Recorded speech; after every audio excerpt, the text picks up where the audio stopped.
I once knew a nobody. He was a man named Christopher Smith.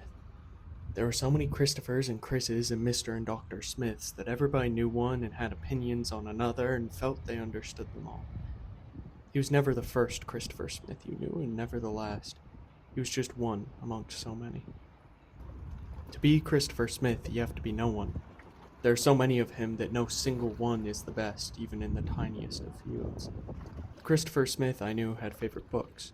Don Quixote and Freud and sci-fi novels he hid behind his Don Quixote and his Freud. The Christopher Smith I knew had favorite music, The Clash and Pink Floyd and the John Lennon parts of the Beatles. The Christopher Smith I knew once admitted that he went by Christopher because a girlfriend in college said he, quote, wasn't a Chris. But he was never unique. He was never the best reader of Freud, never the expert on Pink Floyd. Not even the last Chris that girl dated. If you look up his name on the internet, you will not find him. He's no one at all.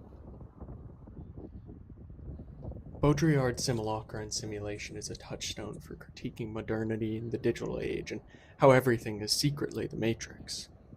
A simulation is a clear falsehood, the movie you can enjoy and leave. A simulacra blends reality and fiction, creating liminal spaces, Disney World, performance art, anything you post online. It's obvious to everyone that social media is a simulacra. It wants us to feel as if we are part of something and that something is in turn part of us. We all know that it's a fake. We all know that people are posting a highly curated image, and still we go on doing it. The simulacra swallows up our irony and our understanding and makes it just another truth. Simulacras give rise to hyperreality, a permanent mix of fiction and fact that becomes more real than the real. Your humor, your personality, your rejection of the simulacra gets shaped by it. When you are drunk, when you get high, are you experiencing something more or less real? Drunk people are often more honest, more clear about their desires, but we can also excuse ourselves for drunken behavior. I wasn't myself, we say. To be real, we have to hold ourselves back.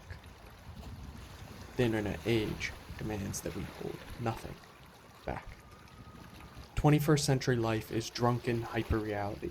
We reach out for the world and we find only thin veils changing with the breeze. We reach deeper. We listen to the philosophy podcasts, read the heavy books, sign up for the Substacks and newsletters. There's nothing there. We are living through post-absurdity. Many people take Camus' The Myth of Sisyphus as a guide to modern life. Sisyphus rolls the boulder up the hill every day. I go to work and school and scroll every day. Sisyphus works without any purpose. I work without any purpose. We must imagine Sisyphus happy. I must imagine myself happy. You wake up in the morning, make yourself your coffee, your breakfast. You sit down to eat and, looking at your phone, you realize, I'm Christopher Smith. Without your content, without your phone, you've become no one at all. You're the algorithm, the book talk recommendations, the Spotify Wrapped. You're your phone and everyone has a phone. You've become Christopher Smith.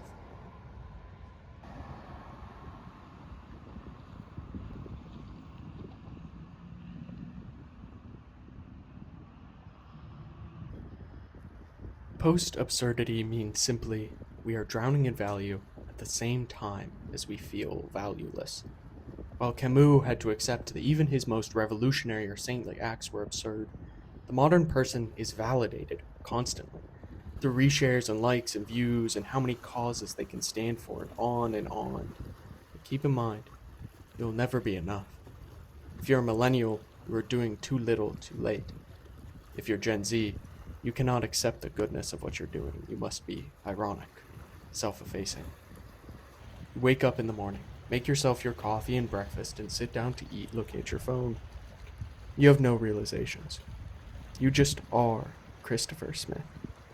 Christopher Smith pays his taxes. He eats at nice restaurants. He finally owns a small house at the age of 55. He reads articles about Freud and Pink Floyd. He does not look at other people on the street in the eye. He donates to charity and votes in elections and does his civic duty. He does not look people on the street in the eye. He goes to work and produces milestones and gets awards and gets promoted. He does not look people on the street in the eye. He laughs and he cries and he loves and he hates and he lives. He does not look people on the street in the eye. For a long time, this sort of detachment was the luxury of the elite. Now, it's daily life. You find your community on X and get your news from podcasts, and you can understand every single language or piece of science or art the world over because ChatGPT can take it in and spit it out just how you want to hear it. No one needs to try. We can just sit in the stream of content and rot. You wake up in the morning, make yourself your coffee and breakfast, and sit down to eat, looking at your phone. It pauses for a second.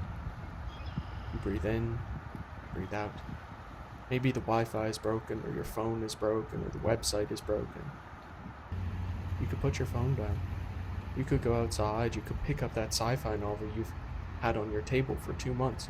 You could go on a date with someone who would tell you what your name should be. But then, for all your effort, what would you be? You would be Christopher Smith. One layer down, you already are. On the surface, you are the content and the scrolling and the feeds. Let's say you do manage to escape. You put your phone down. Then what?